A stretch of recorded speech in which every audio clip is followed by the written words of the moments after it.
Hey, it's David with Layer One. I'm down here in Orlando at the ASA Network events, and as you can see, we've got a great crowd. And we had an exciting first opening session. We heard from the CEO of ASA, Mike Andalisi, and now we're moving on to some concurrent panel sessions, and I'm excited to hear more and meet some more people. Beth Ladd, how are you, and how is ASA Network? I am well, thank you, and Network was fantastic. What are some of the main topics or things that you've been hearing, like echoing throughout the last couple of days at Network? There's certainly been a lot of discussion around teams and culture, building better teams, being resilient, listening to your customers. I love that. I'm a big human-centered design, building empathy, listening to your customers person. Right. So there's been a lot of good stuff around listening to contractor customers, which has been spectacular. And then using data, right, to support that relationship with your contractor customers. So pretty cool. Dean, thanks a lot for hosting a session here at ASA. Sure. It was called 7 Habits of Highly Effective Distributors. If you could, maybe just broad recap of your talking points and what distributors can do to put that in action. Okay, sure. I think some of the most important things here are looking at how important your website is. And not only if your website is used as a transactional vehicle, but I call it the differences between shopping and buying, right? Yeah. So shopping meaning, as a customer, I'm going to come here to evaluate, find, select, browse. Maybe I'm an engineer, depending on the sector, right? I'm an engineer, and I may need to download some engineering drawings on specific products. Well, that's super important from a shopping and overall perspective. That doesn't mean that customer is going to buy on the website, but it shows how important it is to be able to, that shopping aspect is. For example, return on investment.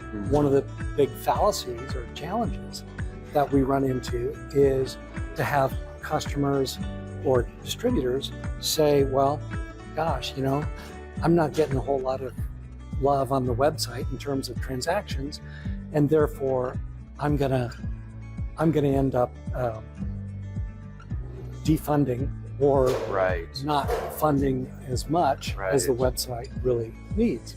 Well, that leads to what we call the digital doom gloom, and so you don't fund the site anymore, and customers stop using your site. Maybe they go away. Right. So and you're losing out on your initial investment 100%. Of going that route. 100%. And the bottom line is you're not serving customers. So it's really important to understand first what your customers want. What do you think was the biggest myth that was busted as part of your work? I think many distributors felt that their manufacturer partners perhaps had more data than they were sharing. Okay. That they were picking and choosing different data sets between retail partners and private distributors. And I hope that what we learned is that is not the case. Gotcha. So your work with them was also trust building, open communication, further understanding. Yes. That's very positive. That's great for the industry. We are here with Araceli from Gerber Plumbing Fixtures, and we both are seeing some challenges with product data in this space. Share what you're seeing manufacturers being able to do to help their distribution partners with product data. So we already have the data because we have to upkeep our website, so it's very easy for us to download, but a lot of our customers are wholesalers, distributors. We want to help them get that data. Not everybody wants everything. It's like a data dump. So how can we help them because we have it? I guess that's the only thing that we're looking as a solution for that, because we have it and we want to help them. Yeah. If there was some kind of magic wand for this situation, what do you think you'd want that magic wand to do? We want to be able to give them something so that they can integrate it anytime we have updates, like pricing or images or new products that just connects and they get an alert, I mean, that would be great. That way they have everything and we're not bombarding them with more emails, and they have the data that's up to date. Katie from Texas A&M just led a great session here. Katie, why don't you lead us off? Tell us a bit about your session and what you thought was a great takeaway. So what we talked about was what it takes to attract young generation talent. So I think a lot of people here might be reluctant to change in the industry. Distribution is a really ever-changing industry. It's really unpredictable. So you need young ideas and you need new perspectives. And this is what we talked about up here, how to attract younger people to your company. That's fantastic. Katie, I'm curious, when you're thinking about in your studies and what you're looking at in the marketplace, current thoughts on supply chain is definitely a hot topic right now in the news. What are you seeing and what are you thinking about what's facing distributors in the next couple of years? What's facing? I think just embracing technology. It's something that's really varying our market right now, and I think companies need to keep embracing it because with what we just talked about, it's going to attract our Gen Z talent because we are so well versed in that. So I just embracing technology. Yeah. Now, in terms of the job market, are you finding it, both of you, to be like hot, cool, it is what you make of it? Kind of share some thoughts on what you're seeing in the marketplace for landing a job after college. I think finding a job is definitely a job in itself, Sure.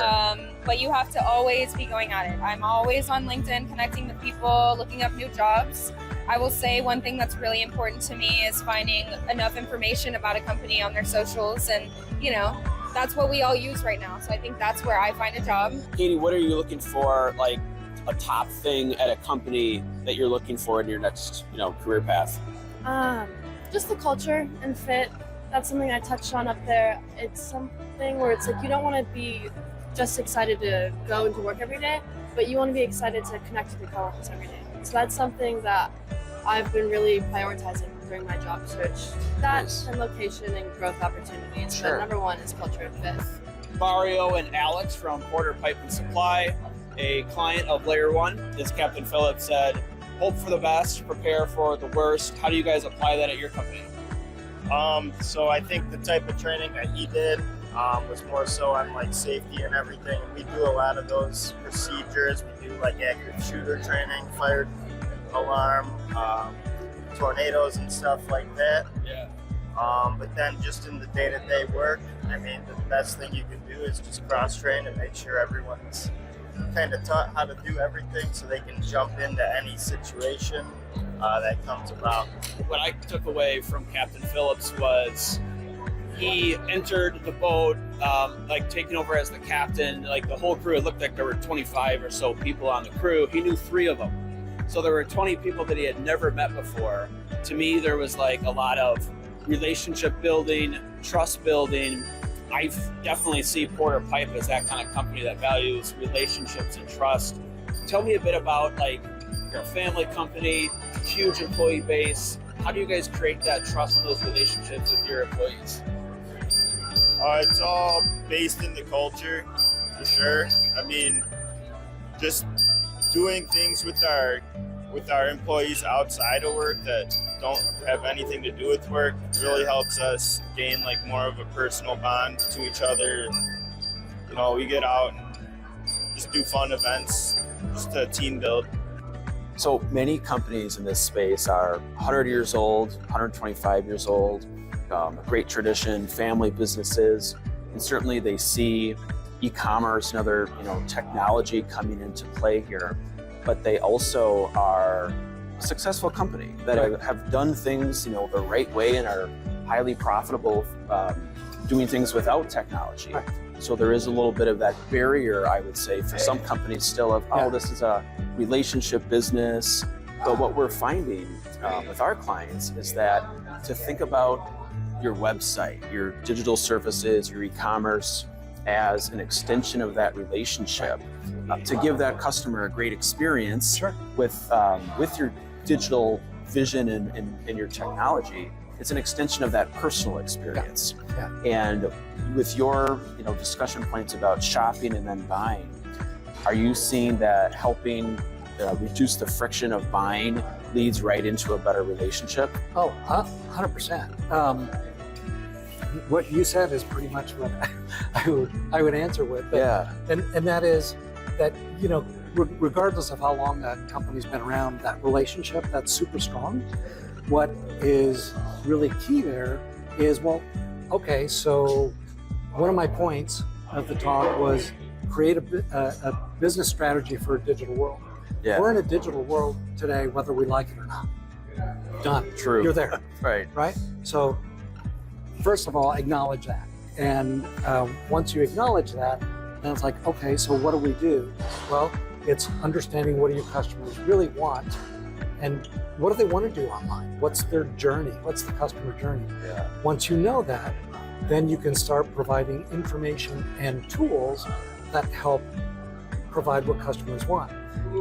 Those sales reps that are uber successful know that they can rely on their website for information, configuration, on and on. Right. There's tools and resources to help make their relationship stronger.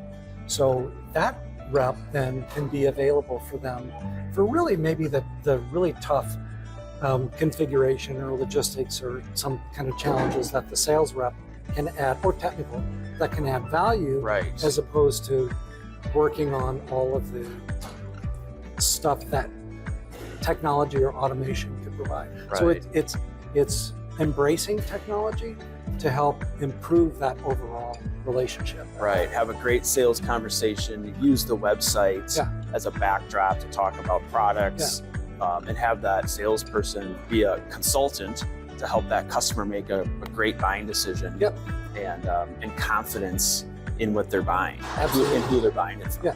And those are the sales reps that are going to make a lot of money. going Yeah, forward. exactly. Right. Who are embracing the website Yeah, as a sales they're, tool. They're embracing, exactly. They are embracing the tools that are available to help strengthen that relationship, and they're not viewing technology as something that is a detractor. Right. It's just a 180-degree flip. Right, Right? exactly. And those field sales reps, outside sales reps are often driving adoption of Yeah. their client base, their accounts, to use the website because they are so embracing their own website that it's not a threat to them, and they're helping that customer then shop online and then have a smooth way to buy online also, knowing that the relationship is maintained. Yeah, an interesting thing happens when a sales rep approaches it that way with the customer too. Because you may have a customer that calls you up and say, hey, I got a question about where's my order. Something Sure, as simple right. as where's my order. And say, listen, if you're in front of your computer, I'll show you how to do it. Right. But I know sometimes you're not, it may be in the middle of the night, Right. you can't get a hold of me right away. So I want to show you how to do that. Right. And you kind of, once they teach them how to fish, right, then they're never going to go hungry. Right. Right. Yes. And so, but you do that, and then all of a sudden the customer views that their relationship with the rep is stronger. But now the customer knows that, hey, when I want to do this in the future, it's 10 o'clock at night.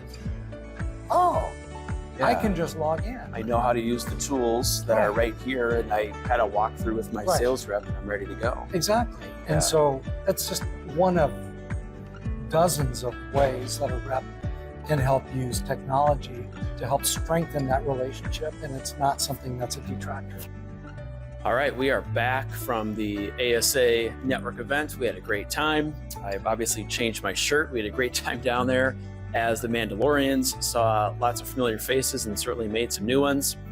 During ASA, a lot of great topics covered, including product data, e-commerce, shopping versus buying, customer journey, and the relationship of everyone in the industry. It was a fantastic event. Hopefully also you enjoyed the recap video. If these ideas and concepts are interesting to you and you want to talk further about it, Layer One can help. Shoot me a call, jump into our LinkedIn page, and definitely connect a time and we can make it happen. I want to give a big thanks to ASA for putting on a great event. We look forward to next year's network in Chicago and all the other events that ASA puts on throughout 2024.